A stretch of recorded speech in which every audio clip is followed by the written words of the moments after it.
ताईंनो, तुमच्या कमेंटच्या आग्रहाखातर मी बनवलेला आहे सोयाबीन फ्राय आणि पनीर फ्राय. तर माझ्या घरी हे असं जेवण आहे. तर सोयाबीन फ्राय आणि पनीर फ्राय याची रेसिपी नक्की बघा बरं. नमस्कार, छाया किचनमध्ये तुमच्या सगळ्यांचं सहर्ष स्वागत आहे. मला भरपूर साऱ्या कमेंट आल्या, अगं छायाताई तू आम्हाला सोयाबीन फ्रायची रेसिपी दाखव. खूप साधी सोपी पद्धत आहे, पण खरं सांगू का ताईंनो, माझ्या तुमच्या कमेंटचा मान राखून मी तुम्हाला सोयाबीन फ्रायची रेसिपी दाखवत आहे. हे घेतलेलं आहे मी न्यूट्रिला सोयाबीन, मिनी सोयाबीन घेतलेलं आहे. तर ह्याची चव अतिशय भारी लागते. दुसरं साधं सिंपल सोयाबीन घेण्यापेक्षा तुम्ही न्यूट्रिला सोयाबीन नक्की घ्या, ह्याची चव अगदी भारी आहे. तर तुम्हाला मी दाखवते कसं करायचं सोयाबीन फ्राय ते. एका पातेल्यामध्ये मी पाणी गरम करायला ठेवलेलं आहे. जेवढं आपल्या हाताला सहन होईल तेवढंच पाणी गरम करायचं आहे, जास्त पाणी गरम करायचं नाही. आता एकदम हलकं पाणी गरम झालेलं आहे, तर मी गॅस बंद करते. आता बघा, इतके सोयाबीन ह्याच्यामध्ये निघालेले आहेत, खूप कडक आहेत हे. तर आपल्याला हे सोयाबीन जेवढं आपल्या हाताला सोसेल तेवढंच पाणी गरम करायचं आहे. तर ते सोयाबीन मी ह्याच्यामध्ये भिजत घालणार आहे. जोपर्यंत सॉफ्ट होत नाहीत सोयाबीन तोपर्यंत आपल्याला हे पाण्यात भिजू द्यायचं आहे. बघा, हे सोयाबीन अगदी छान भिजलेलं आहे. तर ह्याच्यातलं आपण जे गरम पाणी जे आहे ते मी काढून घेणार आहे आणि ह्याच्यामध्ये मी थंड पाणी टाकून परत व्यवस्थित ह्याला पिळून घेणार आहे, प्रेस करून घेणार. यातलं सगळं पाणी काढून घ्यायचं आहे. आता हे जे पाणी आहे हे मी टाकून देते. ते गरम पाणी होतं ते टाकून दिलं मी आणि आता ह्याच्यामध्ये मी थंड पाणी टाकते. थंड पाणी टाकून व्यवस्थित ह्याला प्रेस करून ह्याच्यातलं सगळं पाणी आपण काढून घ्यायचं आहे. हे बघा, असं एकदम सुक्कं करायचं आपल्याला. व्यवस्थित सगळं पाणी काढून घ्यायचं, नाहीतर मग ते कडक होत नाही आणि खायला पण चांगलं लागत नाही. मग मी तर फक्त मीठ आणि तेल टाकूनच फ्राय करते. तुम्हाला जर त्याच्यामध्ये लाल मिरची पावडर घालायची असेल तिखटसाठी तर तुम्ही घालू शकता बरं. पण मी असं जसं बनवते तसंच तुम्हाला मी बनवून दाखवत आहे. आता त्यातलं सोयाबीनमधलं सगळं पाणी काढून घेतलेलं आहे.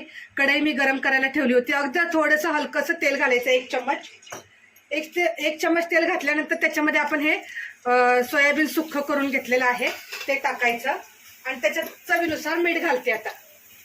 आणि मस्त लाल होईपर्यंत आपल्याला फ्राय करून घ्यायचं आहे. एकदम चांगलं लालसर आणि छान असं भाजलं पाहिजे ते सोयाबीन. बघा, खूप छान आणि मस्त सोयाबीन फ्राय झालेलं आहे. असं सोयाबीन फ्राय झालं की खायला खूप चवीला लागतं. आता हे सोयाबीन मी एका प्लेटमध्ये काढून घेते आणि तुम्हाला मी पनीर फ्राय दाखवणार आहे. तुम्ही नेहमी विचारता ना, छायाताई सोयाबीन फ्राय कशी करते, पनीर फ्राय कशी करते, आम्हाला दाखव म्हणून. तर मी तुम्हाला आता पनीर फ्राय पण दाखवते बरं.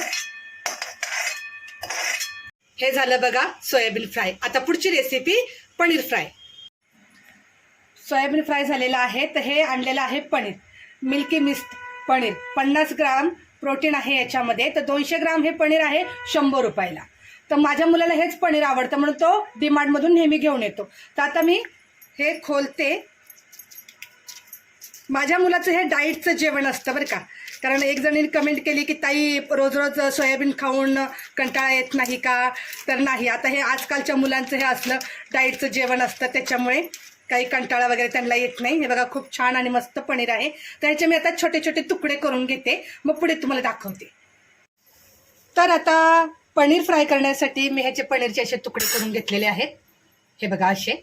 आणि लसूण घेतलेला आहे, मिरची, चवीनुसार मीठ, हे चायनीज नमक म्हणजे अजिनोमोटो आणि मिरा पावडर, तेल. तर तुम्हाला मी पनीर फ्राय करून दाखवते. तर बघा आता पुढची रेसिपी. कढई गरम झालेली आहे, ह्याच्यामध्ये घालायचं आहे थोडंसं तेल. कारण डाईटवाल्यांचं असतं तेल एकदम कमी. आता ते थोडंसं तेल घातलेलं आहे. आता मध्ये आपण लसूण आणि मिरची घालून घेऊ. त्याच्यामध्ये घालायचं आहे लसूण. लसूण हलकासा लाल होऊ द्यायचा आहे, हलकासा लाल होऊ द्यायचा आहे लसूण.